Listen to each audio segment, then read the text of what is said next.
Other endocrine gland की structure को हम सीख रहे हैं कि कौन से अदर एंडोक्राइन ग्लैंड हैं जो बॉडी के अंदर। एक तो major endocrine gland,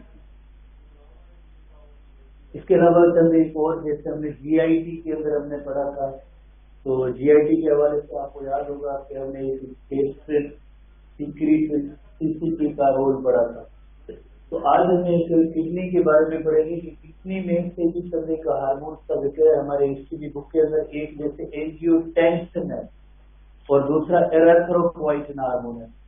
angiotensin actually कोई अलग से हार्मोन नहीं है, ये रेनिन एंजियोटेंसिन सिस्टम का एक कंपोनेंट है। होता क्या है, जैसे आपको पता है कि सबसे पहले लिवर में एंजियोटेंसिनोजिन प्रोड्यूस होता है, एंजियोटेंसिनोजिन। जैसे angiotensinogen is converted into angiotensin 1। Angiotensin 1 ये जो कन्वर्जन होती है आपको पता है कि एंजाइम की मदद से होती है, और इस एंजाइम का नेम होता है रेनिन एंजाइम, RENIN। और ये रेनिन एंजाइम जो किडनी प्रोड्यूस करती है, तो इस एक्शन की वजह से इसको एज ए हार्मोन कंसीडर करते हैं, as a part of RAS। बाकी अलग से जैसे तो अलग से कंपोनेंट नहीं है। आगे क्या होता है, angiotensin 1 is converted into angiotensin 2, और एंजियोटेंसिन 2 के जो इफेक्ट्स होते हैं या टारगेट होते हैं वो हाइपोथैलेमस है, ब्लड वेसल्स है, और एड्रीनल कॉर्टेक्स है जो आगे हार्मोन प्रोड्यूस करेगा अपना अल्डोस्टेरोन। तो इस तरह से ये रेनिन एंजियोटेंसिन सिस्टम के कंपोनेंट होने की वजह से इसको इधर रखा गया है। तो आप इसी को इस सेंस में देखेंगे, पर ये हमारा अपना ही इसकी भी बुक है जिंदाबाद, तो हम इसको ऐसे ही पढ़ेंगे कि किडनी प्रोड्यूस एंजियोटेंसिन हार्मोन। उसके बाद एरिथ्रोपोइटिन हार्मोन है, एरिथ्रोपोइटिन किडनी प्रोड्यूस करेंगे। इसका स्टिमुलस एक वेरी इंटरेस्टिंग कि जब भी ब्लड के अंदर ऑक्सीजन लेवल लो होगी, ब्लड के अंदर जब ऑक्सीजन लेवल लो होगी तो इसकी सेंसेशन हो जाएगी कि भाई ऑक्सीजन लेवल कम है, तो किडनीज के अंदर एक हार्मोन प्रोड्यूस होगा जिसका नेम होगा एरिथ्रोपोइटिन। ये बोन मैरो को स्टिमुलेट करेंगे और बोन मैरो से कहेंगे कि भाई ऑक्सीजन लेवल कम है, तो आप जो मेहरबानी करें आरबीसीज बनाएं, आरबीसीज का काउंट जो है वो इंक्रीज करें, आरबीसीज का काउंट इंक्रीज करें। छोकरो पढ़े बोलो जगह का नई छुट्टी वठी जो मोबाइल पर वठी पढ़ी बोलो, रिपोर्ट आई रिजल्ट सफा सही को दे तो नौ फोन वठी दियो, तू फारो वठी दियो, जगह चेंज कर दियो, बुर्की रखे दियो, पढ़ी यार। ब्लड के अंदर ऑक्सीजन लेवल कम हो गई है तो बोन मैरो को ये हार्मोन स्टिमुलेट करेगा कि भाई जो है आरबीसी का काउंट बढ़ाया जाए, आरबीसी की प्रोडक्शन बढ़ाई जाए। तो इस सेंस में ये एरिथ्रोपोइटिन हार्मोन जो काम करता है। Erythropoietin stimulate RBC synthesis, red blood corpuscles की formation in the bone marrow. तो ये मैकेनिज्म इस तरह की होगी, और ऊपर जो चटनी नहीं डाली है, ठीक है, ऐसी कोई बात नहीं है, आप सब लोग पढ़ते हैं, आप सबकी रिजल्ट में ये बन है। इसके बाद हम आते हैं हार्ट के अंदर भी एक हार्मोन प्रोड्यूस होता है जिसका नेम है atrial. Atrial refers to blood से जो हार्ट की एट्रिया है उनको शो कर रहा है, right atrial left atrial. Natriuretic hormone, hormone कौन सा, ये पेप्टाइड है, तो इस वजह से इसे कहते हैं atrial natriuretic peptide. Short form इसका जो होता है वो ENP की सूरत में होता है, because it is peptide in nature. Atrial natriuretic peptide होता है, और इसका काम क्या होता है, साल्ट एंड वाटर एक्सक्रीशन और reduce the blood pressure. Simple words में इसके लिए हम और भी सिंपल इसको कर सकते हैं। कैसे सिंपल कर सकते हैं, वेरी सिंपल, कि RAS है उसके सब अपोजिट इफेक्ट है, RAS के बिल्कुल उसके अपोजिट इफेक्ट है।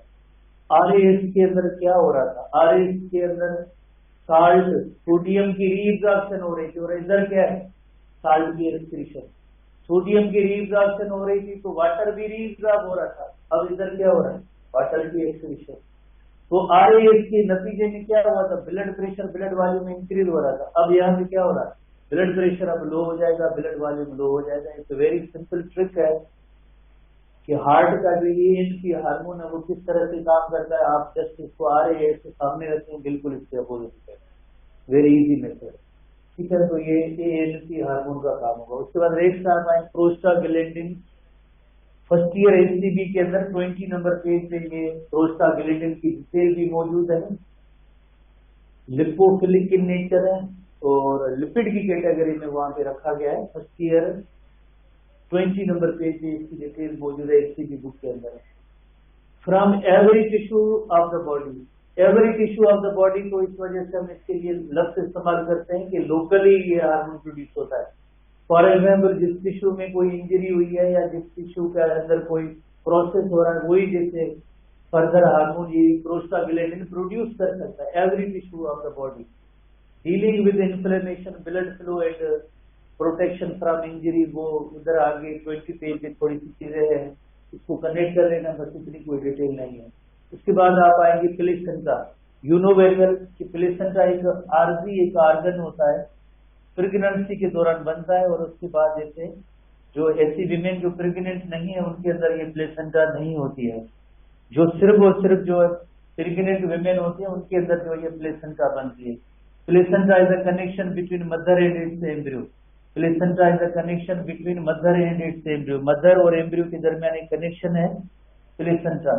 Placenta is a connection between mother and its embryo.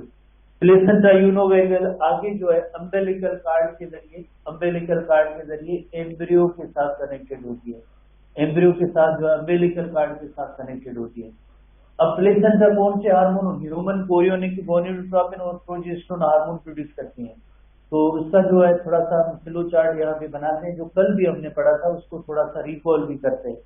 जैसे मेंस्ट्रुअल साइकिल के हवाले से अगर आप देखें 14th डे पे जो है एग रिलीज होता है, और एग रिलीज होने के बाद जैसे आपको पता है कि 2 ऑप्शन होते हैं, आइदर फर्टिलाइजेशन होती है या नहीं होती है।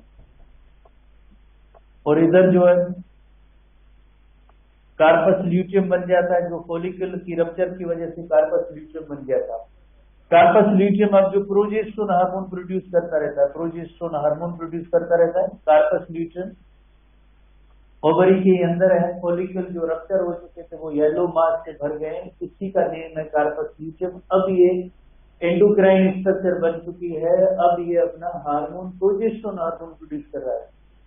तो कार्पस ल्यूटियम जो है ये 28th डे तक रहेगा नॉर्मली। अगर फर्टिलाइजेशन नहीं होती है तो आपको पता है कि डे 1 वाले इवेंट्स जो स्टार्ट होते हैं, यानी मेंस्ट्रुएशन फिर से दोबारा स्टार्ट होती है। अगर फर्टिलाइजेशन होती है तो फर्टिलाइजेशन अकर्स, अगर फर्टिलाइजेशन हो जाती है तो फिर ये कार्पस ल्यूटियम 3 मंथ तक रहेगा। फर्टिलाइजेशन होती है तो ये कार्पस ल्यूटियम जो आगे 3 मंथ तक रहेगा। 3 मंथ तक रहेगा तो इसका मतलब क्या हुआ, 3 मंथ तक रहेगा तो इसका मतलब है प्रोजेस्टेरोन हार्मोन भी प्रोड्यूस होता रहेगा। और प्रोजेस्टेरोन जब तक ब्लड के अंदर मौजूद है तो मेंस्ट्रुएशन नहीं होगी। प्रोजेस्टेरोन अगर ब्लड में मौजूद है तो FSH नहीं प्रोड्यूस होगा। FSH नहीं प्रोड्यूस होगा तो उसका मतलब है कि नया मेंस्ट्रुअल साइकिल या ओवेरियन साइकिल नहीं होगा। ये आगे प्रोजेस्टेरोन प्रेगनेंसी को ही मेंटेन कराता रहेगा जब तक प्रोजेस्टेरोन ब्लड के अंदर मौजूद है। तो आगे ये प्रोजेस्टेरोन कौन बनाएगा, ये प्रोजेस्टेरोन बनाएंगे फर्स्ट 3 मंथ के अंदर, तो कार्पस ल्यूटियम तो मेंटेन होता है। उसके बाद जो है प्लेसेंटा ये ऑर्गन होता है जो प्रोजेस्टेरोन हार्मोन प्रोड्यूस करता रहता है और प्रेगनेंसी मेंटेन होती रहती है।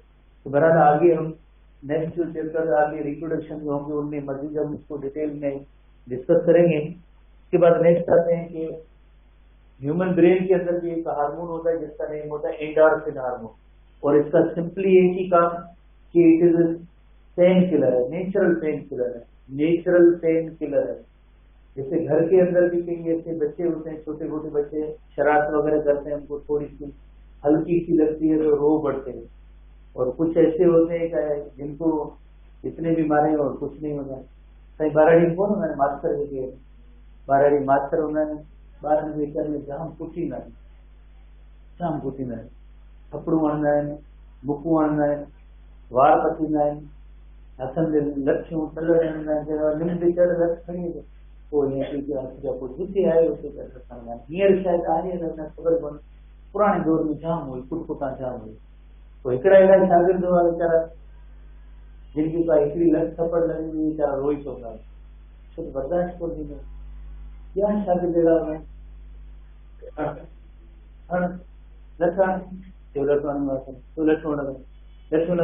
सुठी पवंदा, थींदो कुझु कोन्हे।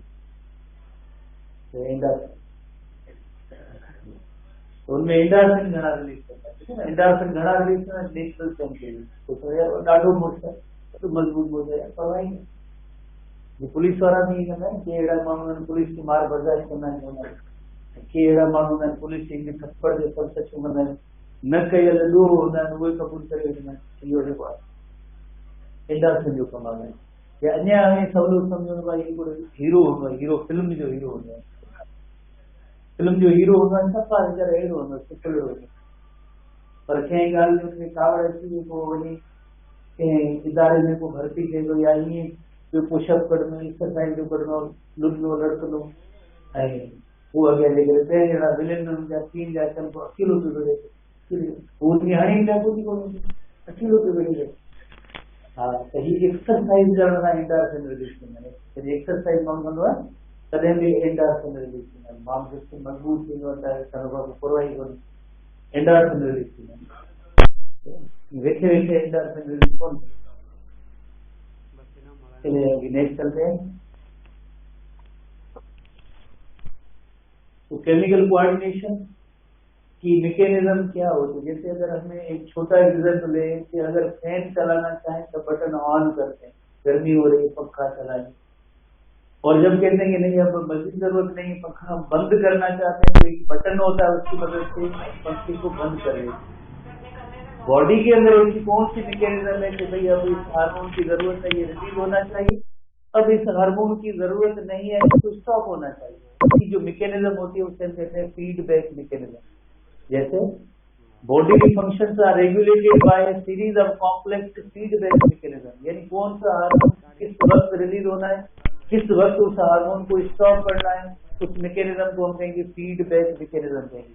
और फीडबैक मैकेनिज्म कैसे बॉडी के अंदर वर्क करके, like the thermostat that responds to temperature changes by telling furnace turn on or turn off। जैसे अगर हम एक एसी एयर कंडीशन का एग्जाम्पल है, अब जैसे गर्मियों के मौसम आ रहे हैं तो एयर कंडीशन जिनके घरों में होता है या जिनको पता होता है कि एयर कंडीशन का एक जैसे टेम्परेचर सेट करना पड़ता है कि ये इस रूम का टेम्परेचर जो है ये 20 तक होना चाहिए, 18 तक होना चाहिए, जितना भी आप सेट करेंगे वो उधर सेट पॉइंट हो गई। फिर रूम का टेम्परेचर अगर उस सेट पॉइंट से, जैसे रूम का टेम्परेचर उसको सेंस करेगा, सेंसर है, जैसे 20 डिग्री सेंटीग्रेड पे आपने सेट किया है और टेम्परेचर उससे बढ़ गया है तो फौरन वो एसी चलेगा, कूलिंग करेगा। जाहिर है जब कूलिंग होगी तो टेम्परेचर में कमी होगी, रूम के टेम्परेचर में कमी होगी, जो पहले बढ़ गई, कमी हो गई, वापस कितना, वो 20 डिग्री तक आ गया। जैसे 20 डिग्री हो गई तो वो बत्ती एसी वाली बंद हो जाती है, एसी बंद हो जाता है। या क्योंकि हम तो थरिये लोग हैं, हमारे पास कोई इतने एसी नहीं है, इस्त्री जरूर होगी, इस्त्री जरूर करते हैं, तो इस्त्री के अंदर इधर एक नंबर लगे होते हैं। जैसे फॉर एग्जाम्पल हमने 3 नंबर पे जो है सेट किया है, 3 नंबर पे सेट किया है, गर्म बस की है 3 नंबर पे। जैसे कपड़ों के ऊपर रखेंगे, पहले गर्म हो रही थी तो बत्ती गर्म हो के बत्ती बंद हो गई, 3 नंबर तक ये गर्म हो। कपड़ों पे जैसे जैसे घुमाते हैं तो हीट चली जाती है, इस्त्री के कपड़ों में दोबारा से बत्ती जलना शुरू हो जाती है। उसके बाद क्या होता है कि जब तक जैसे वो कपड़ों पे इस्त्री हम कर रहे होते हैं तो उतनी हीट कपड़ों की तरफ जा रही होती है और इस इस्त्री को टेम्परेचर को इतना मिलना चाहिए, बिजली जलती रहती है बत्ती। या कभी कभार ऐसे होता है कि दरमियान में कोई दोस्त आ गया या गेट पे बेल बज गई या कोई फोन आया, इस्त्री को ऐसे साइड पे रख दिया, साइड पे रख दिया तो इसकी बत्ती है ना बंद हो जाए, क्योंकि कपड़ों के ऊपर नहीं घुमा रहे, बत्ती बंद हो गई। और जैसे वापस दोबारा कपड़ों में इसे घुमाते हैं तो बत्ती जलना शुरू हो जाती है, क्योंकि हीट का जो ट्रांसफर हो गया तो अब जरूरत है 3 नंबर पे। तो ये क्या है, थर्मोस्टेट है। मोर ओवर एक फर्स्ट चैप्टर के अंदर भी एक टॉपिक है जो ईएमसी के सिलेबस में फिलहाल नहीं है, उसमें हमने पढ़ा है कि हमारा normal body temperature 37 degree centigrade, वो सेट पॉइंट है। और थर्मोस्टेट ऑफ द बॉडी क्या है, थर्मोस्टेट ऑफ द बॉडी है हाइपोथैलेमस। हमारी बॉडी का जो थर्मोस्टेट है वो हाइपोथैलेमस है, उसमें लिखा हुआ है कि बॉडी का टेम्परेचर है वो 37 डिग्री सेंटीग्रेड है। फॉर एग्जाम्पल 37 डिग्री सेंटीग्रेड से बढ़ गया है, इंक्रीज हो चुकी है, 37 डिग्री सेंटीग्रेड से टेम्परेचर में इंक्रीज हुई है, तो यकीनन जो है एक स्विचिंग पसीने का अमल होगा और ब्लड फ्लो स्किन की तरफ ज्यादा आ जाएगा, हीट लॉस होगी। हीट लॉस होगी तो इंक्रीज टेम्परेचर वापस जो लो होके कितना हुआ, लो होके 37 डिग्री सेंटीग्रेड का हुआ। जैसे 37 डिग्री सेंटीग्रेड हो जाएगा तो पसीना रुक जाएगा और ब्लड फ्लो स्किन की तरफ का वो कम हो जाता है। तो इसमें जो थर्मोस्टेट क्या है, हाइपोथैलेमस। इसी तरह से अगर 37 डिग्री सेंटीग्रेड से अगर कम हो जाए, ये इधर इंक्रीज हुई थी टेम्परेचर में और इस टेम्परेचर में अगर जो कमी हो जाती है तो आपको पता है शिवरिंग, फौरन जो है शिवरिंग स्टार्ट होती है, ब्लड फ्लो टुवर्ड्स स्किन कम हो जाता है और इस टेम्परेचर के अंदर इंक्रीज होती है। इंक्रीज पहले लो गया था, अब इंक्रीज होगी, कितनी इंक्रीज होगी, up to the 37 degree centigrade. जैसे 37 डिग्री सेंटीग्रेड तक टेम्परेचर पहुंचा, हाइपोथैलेमस को पता चल जाता है, तो फिर ये जो शिवरिंग मैकेनिज्म भी खत्म और ब्लड फ्लो पहले जो है जो आखिरी एंड वाले आर्गन या स्किन की तरफ जो नहीं जा रहा था अब वापस रिस्टोर हो जाएगा। तो हाइपोथैलेमस का क्या रोल हुआ, हाइपोथैलेमस का जो रोल हुआ है थर्मोस्टेट ऑफ द बॉडी, जो सेंस करता है बॉडी का टेम्परेचर सेंस करता है। तो ये हार्मोन की रिलीज होती है, वो भी इसी तरह से होती है कि रिलीज होना है या नहीं होना है। ऐसे जिस तरह से जैसे हाइपोथैलेमस को देखें ना कि हीट को, बॉडी टेम्परेचर को कम करने की मैकेनिज्म स्टार्ट करनी है या बॉडी टेम्परेचर को बढ़ाने की मैकेनिज्म स्टार्ट करनी है, हार्मोन को ऑन करना है या ऑफ करना है, वो जैसे थर्मोस्टेट करता है इसी तरह से वर्क होगा। कंपेरियन दी गई है। तो एंडोक्राइन ग्लैंड्स जो होते हैं हमारी बॉडी के अंदर वो इसी मैकेनिज्म के तहत काम करते हैं। जैसे थर्मोस्टेट जो है वो टेम्परेचर को रेगुलेट करता है और हमारी बॉडी का अगर टेम्परेचर को जस्ट देखें तो हाइपोथैलेमस ही होता है जो थर्मोस्टेट की सूरत में वो वर्क कर रहा होता है। बॉडी का टेम्परेचर देखता है कि कम हो गया है तो उसकी बढ़ाने की मैकेनिज्म को स्टार्ट करेगा और जैसे बढ़ गया है तो उसको कम करने की मैकेनिज्म को स्टार्ट करता है।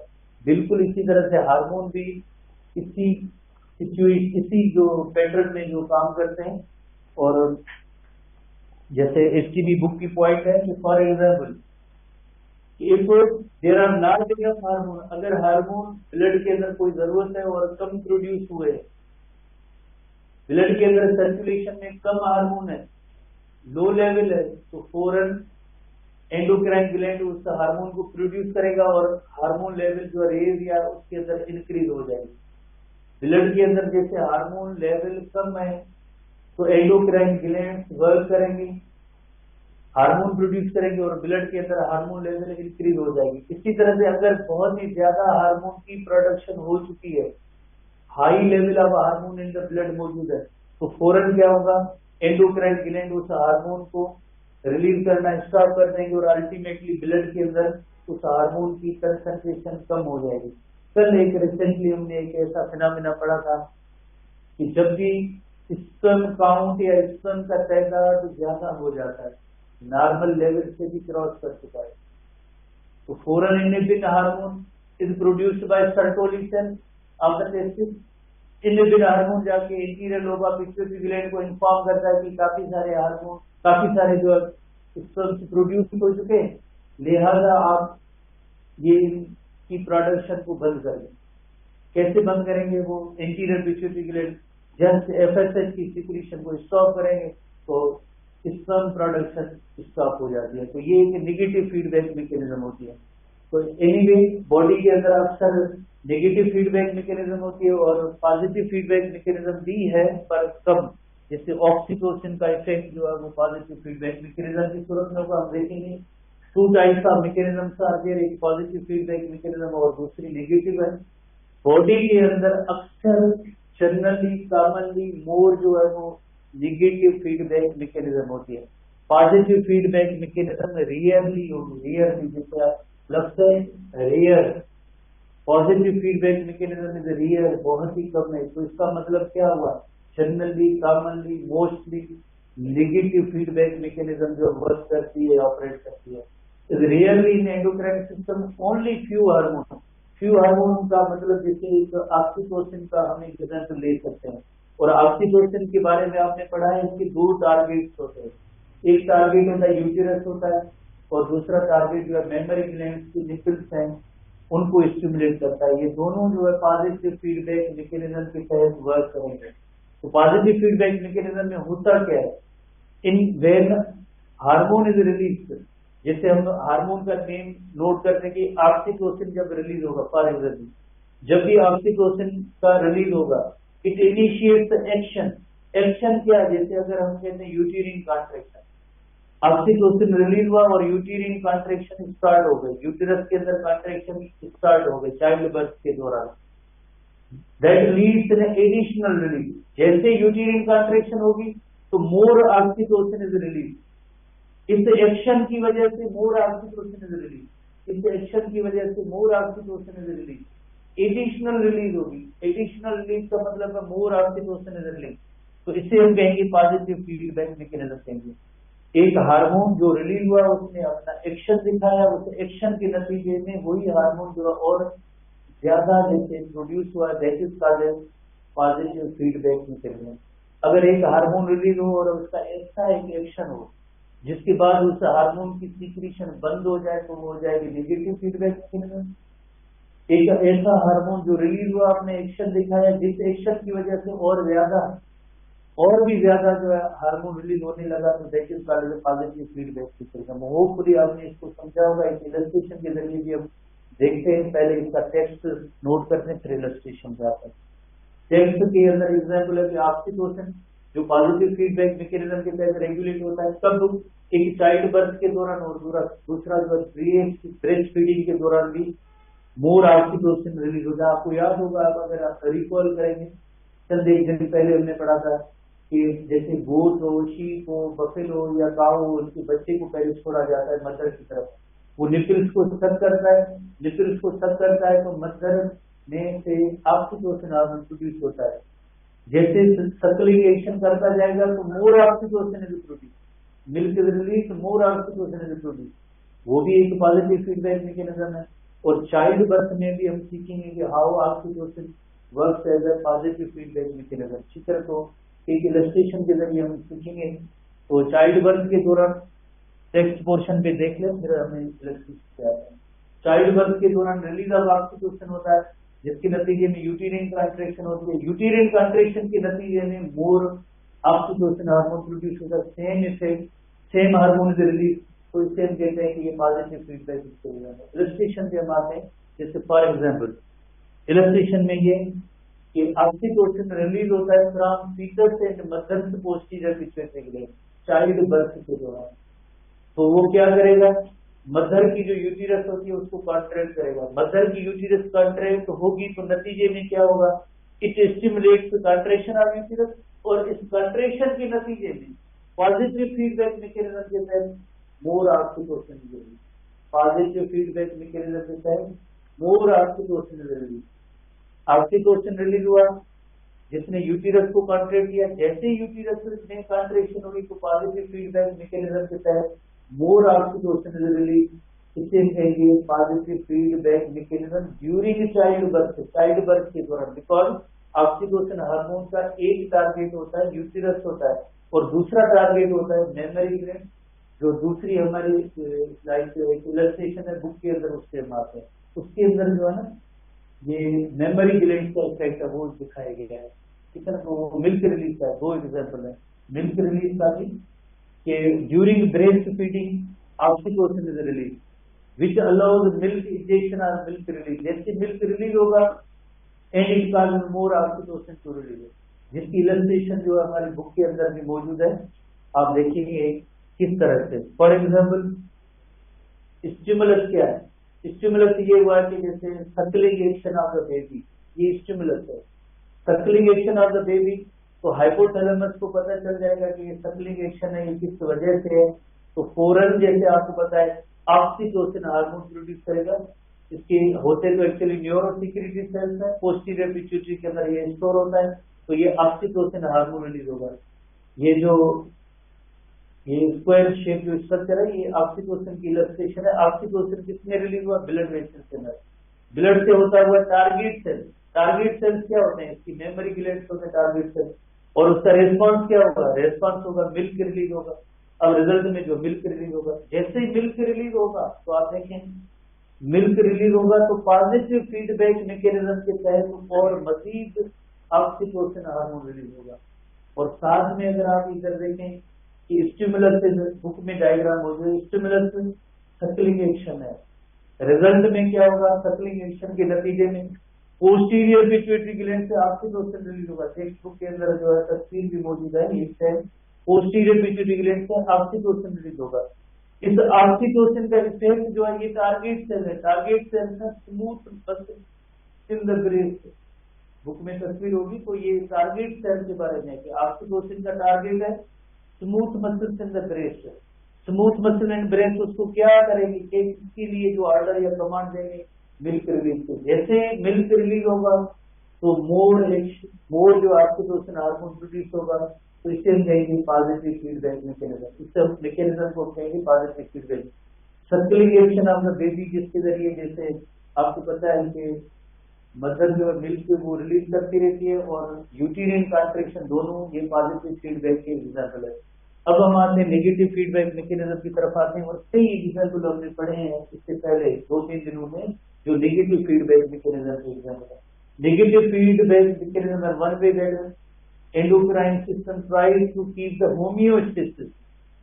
होमियोस्टेसिस, हर चीज की होमियोस्टेसिस रिस्टोर करने में, मेंटेन करने में ऑक्सीटोसिन नेगेटिव फीडबैक मैकेनिज्म का किरदार होता है। जैसे ब्लड ग्लूकोज लेवल देखें, जैसे calcium level in the blood देखें, जैसे स्पर्म काउंट देखें, तो इससे ये सारी होमियोस्टेसिस को रिस्टोर करना, मेंटेन करना, अगर कोई चेंज आती है तो मेंटेन करना, ये नेगेटिव फीडबैक मैकेनिज्म का काम होगा। If a gland sense that there is too much hormone, अगर बहुत ही ज्यादा हार्मोन जैसे मौजूद है, बहुत ही ज्यादा हार्मोन मौजूद है, तो अब उसको क्या होना चाहिए? स्टॉप होना चाहिए, अब उसका लेवल जो है वो कम होना चाहिए। Initiate the changes to decrease or low, उस हार्मोन की प्रोडक्शन अब लो होनी चाहिए। And if there is not enough in the hormone, या दूसरा ऑप्शन कि कोई हार्मोन जो इतना ज्यादा नहीं है, यानी उसकी लो कंसंट्रेशन है, लो कंसंट्रेशन है तो उसको बढ़ाया जाए, हाई कंसंट्रेशन की जाए, तो this mechanism is called negative feedback mechanism. एक एग्जांपल है हमारी बुक के अंदर, हालांकि हम पहले ही पढ़ चुके हैं, जो इंसुलिन हार्मोन के बारे में। इंसुलिन हार्मोन जो ब्लड ग्लूकोज लेवल को मेंटेन कराता है, ब्लड ग्लूकोज लेवल को मेंटेन करता है। Control of blood glucose level या sugar level, good example of negative feedback mechanism. When blood glucose level rises का मतलब है 90 मिलीग्राम पर 100 मिलीग्राम का ब्लड से ज्यादा हो जाती है, तो यकीनन receptors in the blood vessel sense the change. क्या चेंज आई है? चेंज ये आई है कि ब्लड ग्लूकोज लेवल जो बढ़ गई है, हाई हो गई है। अब बदले में you know very well control centre stimulate the pancreas. Pancreas में कौन से सेल? बीटा सेल्स को स्टिमुलेट करेंगे। बीटा सेल्स क्या प्रोड्यूस करेंगे? इंसुलिन करेंगे, और इंसुलिन का इफेक्ट क्या होता है? ब्लड ग्लूकोज लेवल को कम कर देते हैं। कितनी कम? पहले बढ़ गई थी, अब वापस उसको जो है 90 तक लेके आएंगे। Once the glucose level reaches homeostasis, homeostasis का मतलब 90 मिलीग्राम पर 100 मिलीलीटर ऑफ द ब्लड तक पहुंचते the pancreas stop releasing the insulin. बाद में पैंक्रियास इंसुलिन ही नहीं प्रोड्यूस करेगा। जैसे हमारे बुक के अंदर एक तस्वीर है, इलस्ट्रेशन है, जिसको हम देखते हैं, ठीक है। ये ऐसी तस्वीर है बुक के अंदर, आप जरा थोड़ा गौर से देखेंगे, ठीक है ना। स्टार्ट करेंगे इसी सेक्शन। जैसे intestine is the glucose after meal. Meal का मतलब होता है यानी एक टाइम की जो ग़िज़ा होती है या जो आप खाना खाते हैं ना, उसे मील कहते हैं। इस मील के अंदर बर्गर भी है, चिप्स भी है, और ये फ्रूट वगैरह, ये स्ट्रॉबेरी वगैरह सब। पर हम तो थरिये लोग हैं, थरिये लोगों के पास इससे बर्गर कहाँ है? फिर ये लोगों के पास रबड़िया होगा तो रबड़िया वगैरह जो भी खाएं, रबड़िया वगैरह जो भी खाएं, अल्टीमेटली जो क्या होता है, इंटेस्टाइन एब्जॉर्ब ग्लूकोज। तो ये जो इलस्ट्रेशन है ये ग्लूकोज लेवल है। अब देखिए ग्लूकोज लेवल, सच्ची को थोड़ा देखते जाएंगे तो आपको समझ में आ जाएगी।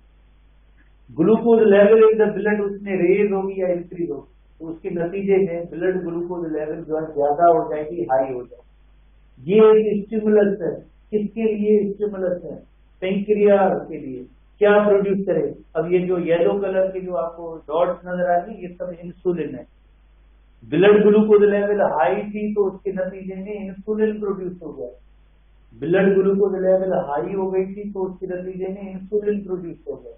अब इंसुलिन का एक्शन देखें, ये जो ब्लड के अंदर इजाफी extra high level of glucose है ना ब्लड स्ट्रीम के अंदर, और इसको ये धकेल रहा है कि आप जाओ लिवर के अंदर जाओ और जाके ग्लाइकोजन में कन्वर्ट हो, इधर आके एक्सेस।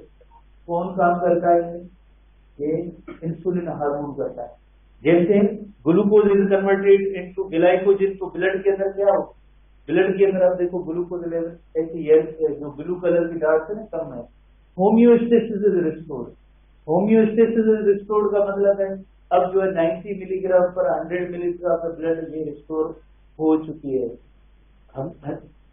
ये रिस्टोर हो चुकी है। रिस्टोर हो चुकी है तो आप कहेंगे कि स्टिमुलस अब नहीं रहा। पहले इंसुलिन की रिलीज का स्टिमुलस क्या था? High level of blood glucose level. पर इस पॉइंट पे, इस जगह पे आप देखें कि अब जो इतने ब्लड ग्लूकोज लेवल ज्यादा नहीं है, नॉर्मल हो चुकी है, 90 हो चुकी है। तो अब पेंक्रियाज इंसुलिन की प्रोडक्शन स्टॉप कर देती है। तो इस फीडबैक मैकेनिज्म को कहेंगे नेगेटिव फीडबैक मैकेनिज्म। फोटो या तस्वीर है, इसको जरा आप थोड़ा सा गौर से देखेंगे तो आप समझ जाएंगे, क्योंकि एसटीबी बुक के अंदर बहुत ही अच्छी तस्वीर दी गई है और उसको भी आप सीख लेते। एक और एग्जाम्पल हम नेगेटिव फीडबैक का सीख लेते हैं ताकि ये चीजें आपको जो है ना याद हो जाए। एक और एग्जाम्पल जो बुक में नहीं है, पर हम कोशिश करते हैं कि आपको थोड़ा बताएं नेगेटिव फीडबैक मैकेनिज्म किस तरह से वर्क करती है। जैसे फॉर एग्जाम्पल हाइपोथैलेमस से लेते हैं। फॉर एग्जाम्पल अगर ब्लड के अंदर ग्लूकोज लेवल जो है कम है, ब्लड ग्लूकोज लेवल कम है, उसको बढ़ाने की मैकेनिज्म स्टार्ट करनी है, तो हाइपोथैलेमस में कौन सा हार्मोन प्रोड्यूस होगा? कार्टिकोट्रोपिन रिलीजिंग हार्मोन। सीआरएच किसको स्टिमुलेट करता है? एंटीरियर पिट्यूटरी ग्लैंड को स्टिमुलेट करता है, एंटीरियर पिट्यूटरी ग्लैंड। और एंटीरियर पिट्यूटरी ग्लैंड बदले में क्या प्रोड्यूस करेगा? एसीटीएच हार्मोन प्रोड्यूस करेगा, एसीटीएच, एड्रीनो कार्टिकोट्रोपिक हार्मोन। और एसीटीएच किसको स्टिमुलेट करेगा?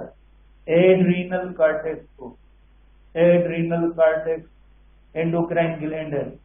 एड्रीनल कार्टेक्स स्टिमुलेट होगा तो बदले में क्या प्रोड्यूस होगा? Cortisol hormone. और कार्टिसोल हार्मोन आपको पता है कि जो नॉन कार्बोहाइड्रेट सोर्सेज होते हैं ग्लूकोनियोजेनेसिस कराएंगे और it increases blood glucose level. Blood glucose level, ये ब्लड ग्लूकोज लेवल को इंक्रीज कर रहा है। ब्लड ग्लूकोज लेवल को इंक्रीज कर रहा है। जब ब्लड ग्लूकोज लेवल बढ़ जाएगी, ब्लड ग्लूकोज लेवल जो पहले कम थी तब ये फिनोमेना हुआ था, अब ब्लड ग्लूकोज लेवल इंक्रीज हो गई, यानी 90 तक पहुंच गई।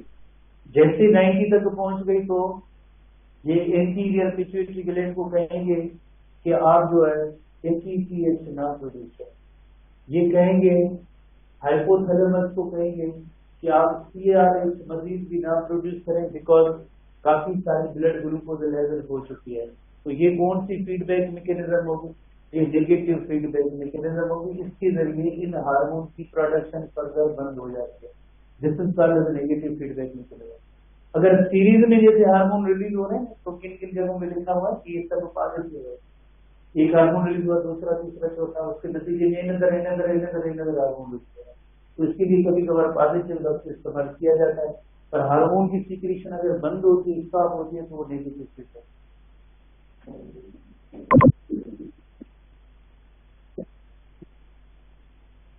you